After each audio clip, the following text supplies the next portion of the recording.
You are listening to the Right of the Month podcast with Mike, Gwen, and Alex from Outside the Box Associates. Every month, your hosts will have a real-world discussion about rights that many of us take for granted from a different perspective, the lens of disability advocacy. It may look a little different, but we live, we laugh, and we love just like everybody else. And we share the same rights as everybody else. Join us as we explore the practical aspects of these rights. It may just change your perspective. Hi, and welcome to the Outside the Box podcast. Today, we're going to be talking about what makes things accessible versus non-accessible. I'm Mike Rogers. I'm Alex Chesko. Gwen Squire. My name is Lee Hartley. Okay, so when I think about accessibility, I think about something that is easy and you can get to. When I think about accessibility, I think it's something like an automatic door, something that you don't have to struggle with. I'll give a first example of struggling. So one big one for me is trains, because I think they need to work with trains and make them so they're a little bit wider door-wise for people that use wheelchairs. Because when you try to get on a train, it's very easy to break part of your wheelchair because the width of the door is not wide enough. I mean, I've been in situations where I had to take the foot pedals off because I wouldn't have been able to get on, and another passenger was like, "This is not acceptable," because she was from London, England, and she said there this would not even be a question. This should be it should be accessible, in a country as affluent as ours. What do you think about that, Alex? I agree. I mean, we should always be working to improve accessibility, not only for people with disabilities, but also, people that are elderly or anything like that, because you never know when a disability could strike in any kind of form. So, the world should become more accessible. Actually, I read a statistic a while ago that stairs actually hurt more people every year rather than like sharks and things like that. So just by the virtue of the existence of stairs is a danger to humanity. But also, when I think of accessibility, I also think of just things that are accessible for everybody, regardless of ability. It's, universal architecture is a huge thing for that. Like you were saying, like doors that open automatically, level services, things like that, things that allow people the ability to access without having to do some complicated maneuver in any sort of way or that involves weight of any kind. So. Yeah. What do you think about that? Gwen, what are your thoughts on all this? I agree with both of you. And I also think that we also have to remember that accessibility doesn't just mean for people who use wheelchairs. Like Alex said, it means people who use crutches, walkers, but also people who are blind or deaf. You know what I mean? They need to be made accessible to them too. Like sometimes the doors just slam on people, but they don't stay open long enough. And that needs to be taken into consideration too, like for people to get through the darn doors, Exactly. You know what I mean? Exactly. And there should also be more people that are sign language interpreters. Yes. For people. There should be more Braille, for instance, in restaurants, Braille menus for people with sight difficulties or blind people. Right. There should be more sensory rooms and things like that for people with autism. Yes. To accommodate all different kinds of disabilities. The idea of universal architecture, design. Yes. why do we need stairs? You know, Right. That's a good point. Why do we need them? now what about you, Lee? What are some of your thoughts? When I think of accessibility, I think of places at our level that wheels can roll over. Yeah, again, level, so you don't have to, walk upstairs.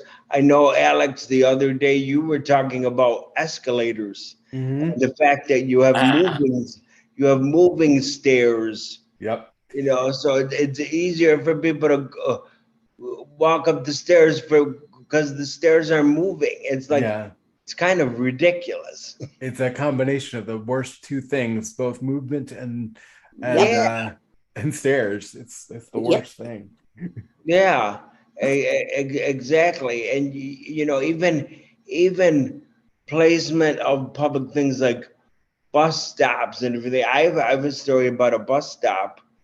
A Yeah. few years back, I was trying to get to a bus stop, but the Mhm. bus stop was on a curb, near a curb without a curb cut. So I was gonna go through the cemetery a little bit to get to the curb cut, but I had forgotten it had rained over the weekend. So as I was going through the grass, I stopped, and when I looked back, I realized my chair dug a divot into the grass, and Ooh. I couldn't move. Mm. And the funny thing about it, I called the police in that area, and they said, "Oh, well, you have to give a street, sir." And I gave the cemetery and the main street it was on, and they go, "No, you have to give a specific, like inlet that you're near." And I go, "Well, I'm in the middle of some grass. I Mhm. can't give. There's nothing I can give you." And then they said, "Well, there's nothing we can do." Oh And boy. I'm like, "What? You're the cops?"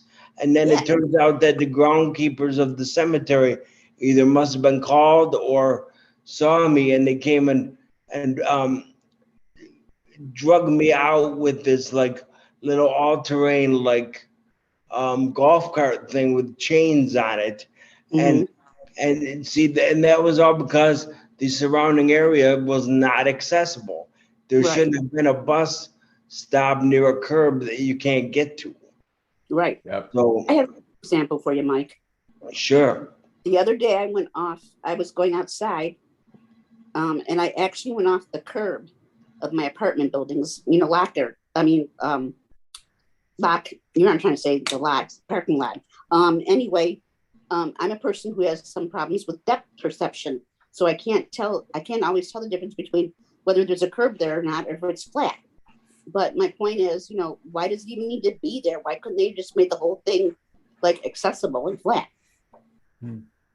No, that's true. That's true. Well, we're glad you're all right, Gwen, because Well, that again that is that's a hazard. You fell over in your wheelchair because we don't look at things the way that we should. right. Lee, do you have anything that you want to say? Any examples or anything that you wanted to add to this? Yes. I recall one time I drove over the lift with the NFT email bus lift. Oh wow. Did you get stuck, or did you fall? I tipped my whole chair on its side. Yeah.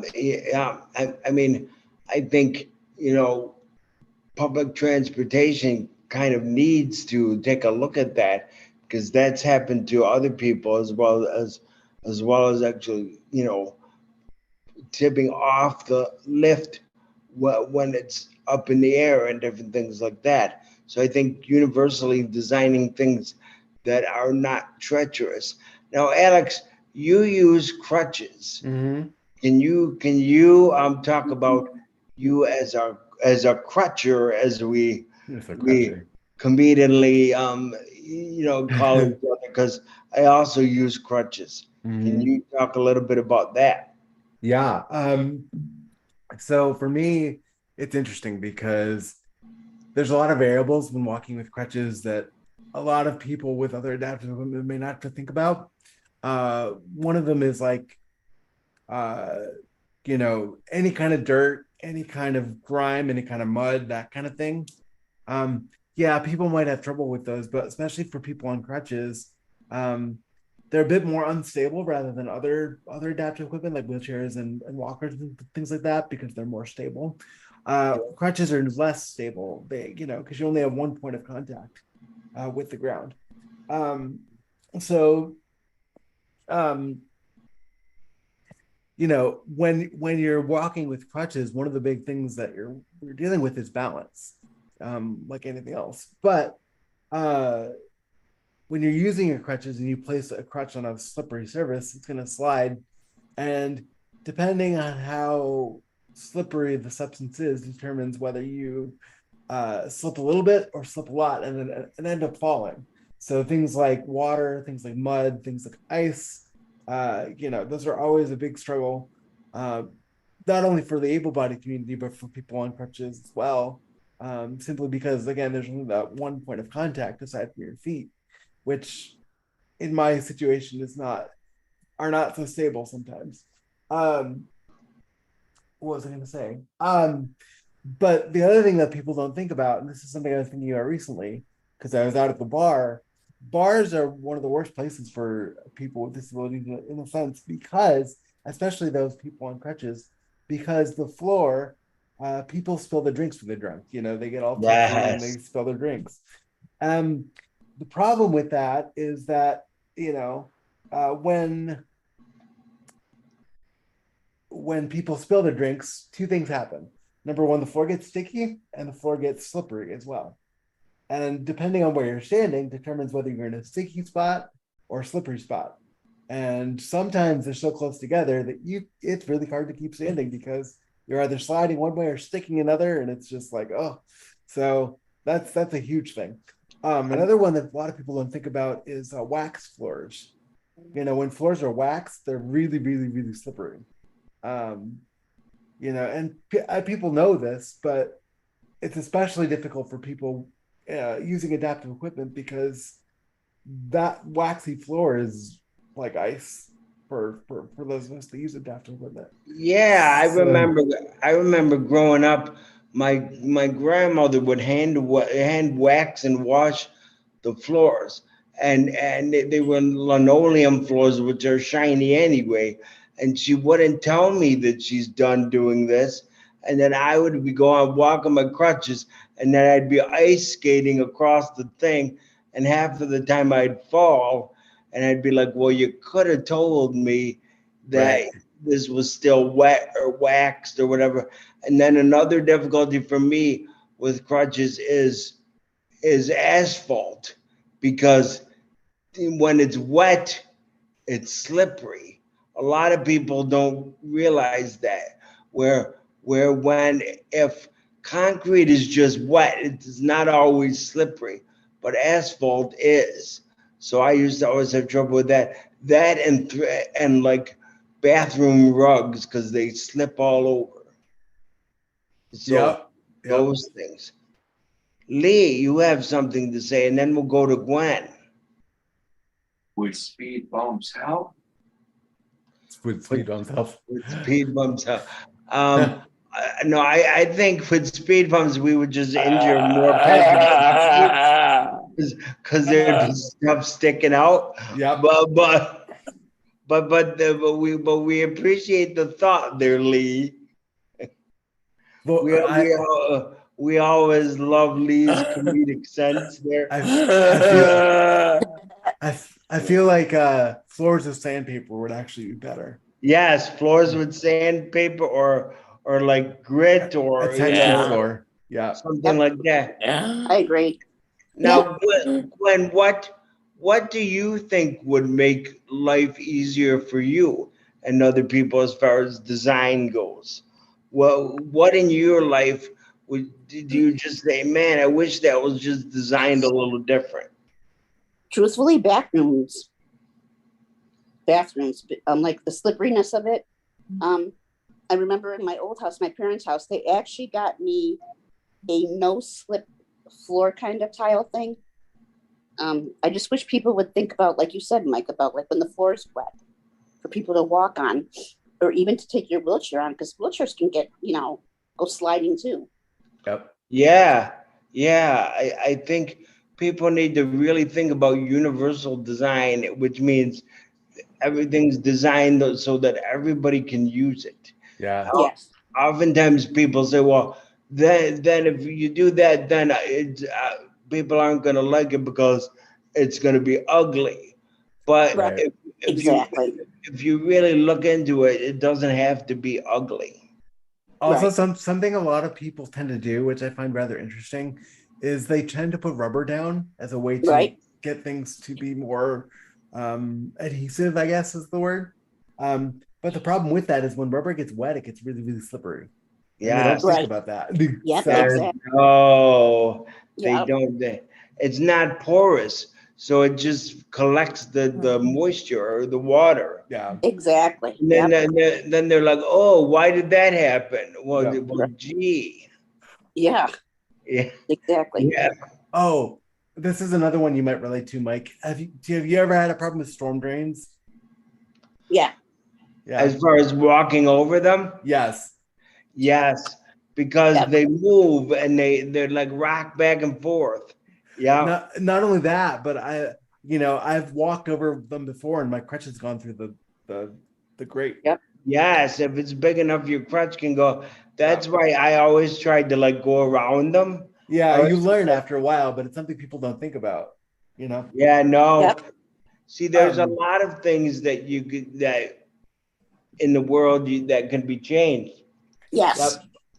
but because of ableism, people don't think about it because Right. it doesn't affect them. Yeah. Another quick one that I'm thinking now that I'm thinking about it. Fresh paint on cement after Yes. they painted the lines. If Yep. it's wet out, Yes. they're the slipperiest things. I don't know why, but they're the slipperiest things in the world. And I don't get it. Because it's Yeah, me like too. it's paint. How can it be Well, slippery? I bet you it's got some sort of silicone in it. I assume, yeah, something. Yeah, It's- it's got probably it's has really some sort of, slippery. I don't understand. slippery. Yeah. Yep. Now, Lee, do you have anything else you wanted to say?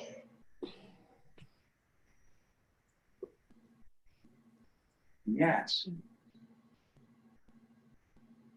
I have heard of a blind architect who makes floors with different textures. Oh, that's cool. Yeah.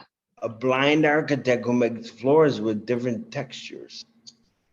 Interesting. That is interesting.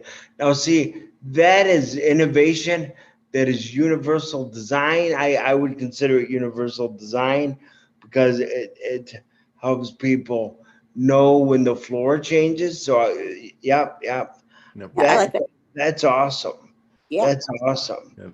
You know, there are many innovations that people have made over the years, to altering wheelchairs, to glasses that attach to an app that another person's on the end that can tell you what's in your cupboard or what's in front of you.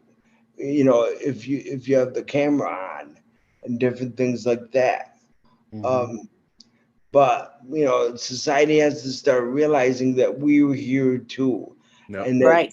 and that things need to be made where they can be good looking and accessible at the same time. Yep. Right. Now, Alex, do you have an example? Like you gave examples of certain situations, but do you have any like straightforward example of a situation you were in ever? Of what? Of having a trouble with accessibility. Oh yeah. I mean, honestly, getting in and out of cars often is one of the worst things. I mean, not everybody with a disability has an accessible car that, adheres to their, physical ability as far as like getting in and out. Because if you think about it, the shape of a passenger side door is Yep. not feasible as far as getting in and out. Because you literally have to lift your legs, you have to, conform to a certain shape in order to get into the car, all these things. And not everybody with a disability can just afford, one of those wheelchair lift thingies that, Yep. kind of scoops you up from outside and puts you in the car. Yeah, no, exactly. Exactly. I think things need to be designed so that people of all differences can use them. Exactly. Yeah. And they're extremely expensive, these things are. They need Sure to come are. to price as well. All Yeah. of this stuff.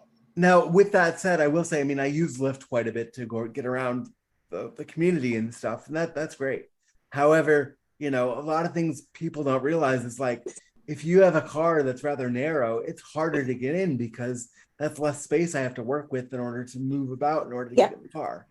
Yeah, A lot of people don't think about that because most able-bodied people just kind of adapt to their situation, whereas a lot of people with disabilities work under certain schemas that they're used to in order to function, whereas we don't have that kind of schema to be Right. able to move in that way.